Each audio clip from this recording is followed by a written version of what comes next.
Hello students, today we are going to start our exercise 7.4. 7.3 तक हम previous जो last अपना वीक है उसके अंदर हम कंप्लीट कर चुके हैं. सो आज हम करने वाले हैं अपनी 7.4. So it's about the equivalent fractions. ठीक है, इक्विवेलेंट फ्रैक्शंस के बारे में हम पढ़ने वाले हैं. और इक्विवेलेंट फ्रैक्शन क्या है कि हमें किसी भी फ्रैक्शन के कुछ इक्विवेलेंट फ्रैक्शन निकालने हैं. इक्विवेलेंट यानी कि इक्वल. इक्विवेलेंट आता है आपका इक्वल से. ठीक है, इक्विवेलेंट जो है वो आपका पूरा वर्ड आता है एक सिंगल वर्ड इक्वल से. ठीक है, और अगर ये आता है तो इसका मतलब इक्विवेलेंट यानी कि इक्वल. कि अगर मैं कहती हूँ 3/5, if I am saying that we have a fraction 3/5 and we have to find a fraction equivalent to 3/5.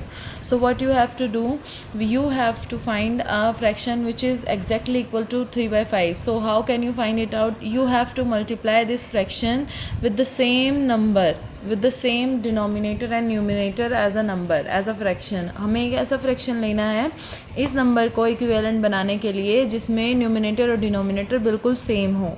ठीक है, इट कुड बी 2/2, 3/3, 4/4, 5/5. बिकॉज ये जो नंबर बनेगा दिस विल बिकम एज 1. ठीक है, ये क्या बनेगा, 1 बनेगा. और किसी भी नंबर को जब 1 से मल्टीप्लाई किया जाता है तो वो क्या आता है, वो the number itself. Okay students, so 3/5 को अगर मैं 2 से मल्टीप्लाई करूँ तो न्यूमिनेटर न्यूमिनेटर से मल्टीप्लाई होगा, डिनोमिनेटर डिनोमिनेटर से मल्टीप्लाई होगा. 3 2 ज़ा 6 एंड 5 2 ज़ा 10. सो 6/10 will be a single another fraction which is equivalent to 3/5. So 3/5 can be written as 6/10. Okay, same we can find the another number 3/5 multiply by 3/3. Okay, 3 3s are 9 and 5 3s are 15. So it is also an equivalent fraction of 3/5. So we can find many, and sorry many I'm saying here, but I can also say here infinite number of fractions, infinite fraction which is equivalent to 3/5. ठीक है, इस तरीके से हम निकाल सकते हैं. जो हमारा फर्स्ट क्वेश्चन है वो हमारा यही है कि write 3 fraction equivalent to the fraction 3/5. So आपको करना क्या है कि आपको मल्टीप्लाई करना है इसको. फर्स्ट नंबर निकालना है 2/2 से मल्टीप्लाई करके, फिर 3/3 से मल्टीप्लाई करके, फिर 4/4 से मल्टीप्लाई करके. इस तरीके से आपको इक्विवेलेंट फ्रैक्शन निकालने हैं जितने भी आपसे पूछे जाएँ. ठीक है, अभी आप लोगों से पूछे गए हैं 3 फ्रैक्शंस, तो you have to find 3 equivalent fractions to 3/5. So you have to multiply. First आपको इक्विवेलेंट फ्रैक्शन कैसे मिलेगा, 2/2 से मल्टीप्लाई करके 6/10 एंड 3/5 को मल्टीप्लाई करके 3/3 से 9/15, 4/4 से 12/20. So you can find our equivalent fraction for this. Okay, अब आपका नेक्स्ट क्वेश्चन जो आता है वो आपको किस तरीके से निकालना है देखिए ज़रा. Second question, this was your first question and second is you have write a fraction equivalent to 5/3 with denominator 28. ठीक है, write a fraction equivalent to 5/7 with denominator 28. इसने क्या कहा है, with denominator 28. हमें इक्विवेलेंट फ्रैक्शन निकालना है 5/7. हमें यहाँ कहा था कि you have to find 3 equivalent fractions. ठीक है, हमने यहाँ निकाल दिए हैं. 2 मैंने निकाले हैं, 3 मैंने आपको बता दिए किस तरीके से निकलेंगे. ठीक है, तो 3 भी मैं लिख देती हूँ 12/20. ठीक है, ये वाला फ्रैक्शन आपका होगा. But now he is saying that you have to find an equivalent fraction with denominator 28. कि आप जो equivalent fraction निकालने वाले हैं वो 28 होना चाहिए. ठीक है, तो आप उसको किस तरीके से निकाल सकते हो. एक तो ये पैटर्न होता है आपका कि जो पूछा गया है उससे आप डिवाइड कर दो. ठीक है, आपसे डिनोमिनेटर दिया हुआ है तो आप इस डिनोमिनेटर को इस डिनोमिनेटर से डिवाइड कर दो. ठीक है, 28 divide 7 this will give you 4. तो इसका मतलब आपको इस वाले टर्म को 4/4 से मल्टीप्लाई करना है. ठीक है, 4/4 से मल्टीप्लाई करना है. तो 5 4s are 20 and 7 4s are 28. This is your equivalent fraction to 5/7 with denominator 28. आपको जो बोला जाए आपको उसी से ही उसको डिवाइड करना है. ठीक है, इस तरह से आप फाइंड आउट कर सकते हैं कि आपका जो भी आपको इक्विवेलेंट फ्रैक्शन निकालना है. अब नेक्स्ट क्वेश्चन में उसने हमें क्या दिया है, नेक्स्ट क्वेश्चन में उसने हमें दिया है न्यूमरेटर 21. ठीक है, कि न्यूमरेटर आपका 21 होना चाहिए. अब उसने न्यूमरेटर 21 कहा है तो आपको क्या करना है, 3/8 इज इक्वल टू न्यूमरेटर 21 है और ये आपको पता नहीं है तो आप यहाँ पे बॉक्स रखेंगे. तो आप क्या करेंगे, फर्स्ट आप न्यूमरेटर को न्यूमरेटर से डिवाइड करेंगे. ठीक है, जो आपका आंसर आता है उसको न्यूमरेटर बाय डिनोमिनेटर करके वो उस नंबर से मल्टीप्लाई करेंगे, then you will get the number. ठीक है, आप इस तरीके से ये नंबर फाइंड आउट कर सकते हैं. Okay student, so this was your third question and now you have to write. Okay, look at the following figure and write the equivalent fraction represented by the shaded portion. This is nothing but it is an equivalent example of equivalent fraction with the diagrams. Okay, see, we have here 4 sections, okay, and one is shaded. So what is the fraction? How can this figure can be written in the fraction? This can be written as 1/4. Okay, this is your 1/4. Okay, right now we have to count it. 1 2 3 4 5 6 7 8. Okay, 8 है and कितने portion shaded है? 2 portions are shaded. So 2/8. इस तरीके से हम इसको निकालते यहाँ तक पहुँचेंगे भाई कि 1/4, 2/4 and sorry, this is your 1/4, 2/8 and 3/12. These are the fractions and मैंने यहाँ पे कोमास यूज़ किए हैं सिर्फ आपको बताने के लिए कि मैंने पहले यहाँ पे शेडेड पोर्शंस को लिखा है. ठीक है, मैंने यहाँ पे शेडेड पोर्शंस को लिखा है, उसके बाद उसने इक्विवेलेंट कहा है तो हम इसके आगे इक्वल टू भी डाल सकते हैं. 2/8 and is equal to 3/12. These are the equivalent fraction because the same portion. देखिए यहाँ पे भी इसका एक ही कॉर्नर को इसने शेड किया, यहाँ पे भी एक कॉर्नर को शेड किया, यहाँ पे भी एक कॉर्नर को शेड किया, लेकिन इसने पोर्शंस बहुत सारे बना दिए हैं. लेकिन हर एक में आप क्वेश्चन में देखिए कि सेम ही पोर्शन जो है इसका शेडेड है.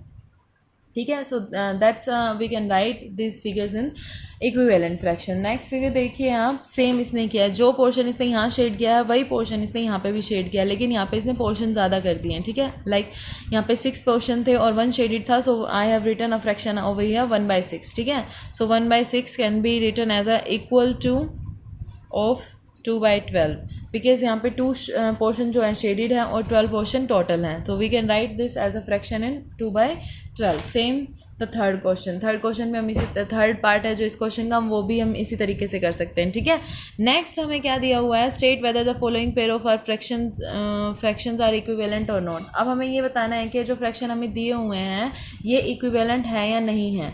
तो आपको क्या करना है कि आपको यहाँ पे ये वाला नंबर दिया हुआ है जो ग्रेटर नंबर है, ग्रेटर नंबर को जो पीछे जो स्मॉलर नंबर दिए हुए हैं उनसे डिवाइड करना है. जैसे देखिए यहाँ पे आपको दिया हुआ है 17/13 एंड 51/39. ठीक है, अगर ऐसा है तो अगर आपको फाइंड आउट करना है कि ये इसके इक्विवेलेंट है या नहीं है, तो आपको क्या करना है, इससे इसको डिवाइड करना है. ठीक है, काउंट करिए 17 की टेबल, 17 × 17, 17 2 ज़ा 34, 17 3 ज़ा 51. तो इसका आंसर आ गया 3.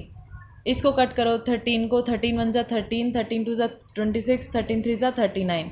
तो 39 3. देखिए यहाँ पे दोनों पे के पास सेम नंबर आ गया. अगर यहाँ पे दोनों के पास सेम नंबर आ जाता है, अगर दोनों के पास यहाँ पे सेम नंबर आ जाता है तो ये आपका इक्विवेलेंट फ्रैक्शन है. अगर दोनों को कट करने के बाद आपके पास सेम नंबर आ जाता है, ऊपर भी 3 है नीचे भी 3 है, तो आपका इक्विवेलेंट फ्रैक्शन है. So we can write it 17 3 is equal to 17/13 is equal to 51/39. So this is your fraction, equivalent fraction. इसी तरीके से आप बाकी के 2 पार्ट्स भी कर सकते हैं. Next what you have to find is replace the blank box with some whole number to make the following statement true. आपको नेक्स्ट स्टेटमेंट ट्रू बनाने के लिए आपको इसको फाइंड आउट करना है. तो आप किस तरीके से फाइंड आउट करेंगे कि आपको यहाँ पे इस बॉक्स को फाइंड आउट करना है. कुछ भी नहीं करना है, आपको क्रॉस मल्टीप्लिकेशन करनी है. ठीक है, इक्विवेलेंट दिया हुआ है, इसका मतलब इसकी इससे मल्टीप्लाई, इसकी इससे मल्टीप्लाई, दोनों इक्वल होंगे. Okay, so what you have to do is box की वैल्यू निकालनी है तो क्रॉस मल्टीप्लाई कीजिए. 48 multiply by 1 is equal to 3 multiply by box. Okay, हो गया. अब उसके बाद आपको करना क्या है यहाँ पे, ठीक है, आपको यहाँ पे करना 48 is equal to 3 multiply by box. ठीक है, अब यहाँ पे बॉक्स यहाँ पे ऐसे ही है और 3 को आप यहाँ पे इधर ले जाएंगे और 3 से डिवाइड कर देंगे तो आंसर आपका आएगा 16. ठीक है, तो आप इसको डायरेक्ट भी ऐसे करके देख सकते हैं कि आपको जो डिनोमिनेटर दिया हुआ है उसको आप डायरेक्ट डिवाइड करके देखिए, डिनोमिनेटर से डिनोमिनेटर को डिवाइड करके देखिए. ठीक है, तो 48 को अगर मैं डिवाइड करूँ 3 से तो मेरा आंसर क्या आ जाता है बच्चे, मेरा आंसर आ जाता है 16. ठीक है। तो 16 से मेरे को क्या करना है, 1 को भी 16 से मल्टीप्लाई करना है, 3 को भी 16 से मल्टीप्लाई करना है। इसको डिवाइड करने के बाद जो आता है वही है मेरा answer. Okay, so this is my answer 16। तो 16 can be written in the box as okay, multiply करने के बाद, फर्स्ट से मल्टीप्लाई करने के बाद जो आंसर आता है that is 16। Okay, next is इसके 3 पार्ट्स हैं। इसको आप इसी तरीके से कर सकते हैं कि आपने यहाँ पे फाइंड आउट करना है 5/4 is equal to box by 60, 2/5 is equal to box by 15 is equal to 24 by box. ठीक है, एक बार आपको इसके साथ यही पैटर्न ट्राई करना है, फिर इसको आपको इसके बाद 2/5 is equal to 24 by box इस तरह से ट्राई करना है। ठीक है, ये सारे क्वेश्चन आपको ट्राई करने हैं। अब आपको क्या करना है कि 30/63 ये सारे जो क्वेश्चन दिए हैं इनको आपको लोवेस्ट सिंपलेस्ट फॉर्म में आपको क्या करना है, इसको रिड्यूस करना है। तो सिंपलेस्ट फॉर्म में रिड्यूस करने के लिए आपको करना क्या पड़ेगा, आपको करना है कि आपको कोई ऐसा टेबल ढूंढना है कि जो इनका सेम दोनों सेम पे करते हो। तो इसके लिए निकालने के लिए आपको इसका निकालना पड़ेगा हाईएस्ट कॉमन फैक्टर। ठीक है, तो highest common factor first question is your 30/63। ठीक है, this is your first question. So you what you have to do, you have to find HCF first. ठीक है, HCF फाइंड आउट करेंगे 30/63। ठीक है, 3 से ट्राई कीजिए, 3 10 जा 6, 3 1 जा 3, 3 2 जा 6, 3 1 जा 3। ठीक है, जहाँ पे भी आपका यहाँ पे जब आपका कोई भी नंबर, दोनों नंबर एक टेबल पे ना जाए वहीं आप रुक जाइए, और जो आपका कॉमन नंबर आएगा वो यहाँ पे आएगा। ठीक है, अब यहाँ पे सिर्फ एक ही नंबर आया है 3, तो 3 is the HCF of these numbers, और आपको इनको दोनों को ही 3 से डिवाइड करना है। आपको इसको डिवाइड कीजिए 3 से, और आपको ये भी आपको बिल्कुल कंफर्म हो जाएगा क्या, जब आप इसको 3 से कट करेंगे 10 और इसको 2 1, तो आंसर इज योर 10/21। ठीक है स्टूडेंट्स, आपको इस तरीके से इसको फाइंड आउट करना है। ठीक है, नेक्स्ट क्वेश्चन मैं आपको एक बार बता दूं, जो मैक्सिमम टाइम पे कटता है वो जब आपका LCM बहुत लेंथी निकलता है, तो मैं आपको बता देती हूँ एक बार, वो क्वेश्चन भी आप देख लीजिए। ये देखिए 60/75। ठीक है, अब इसका HCF आप कैसे निकालेंगे, HCF।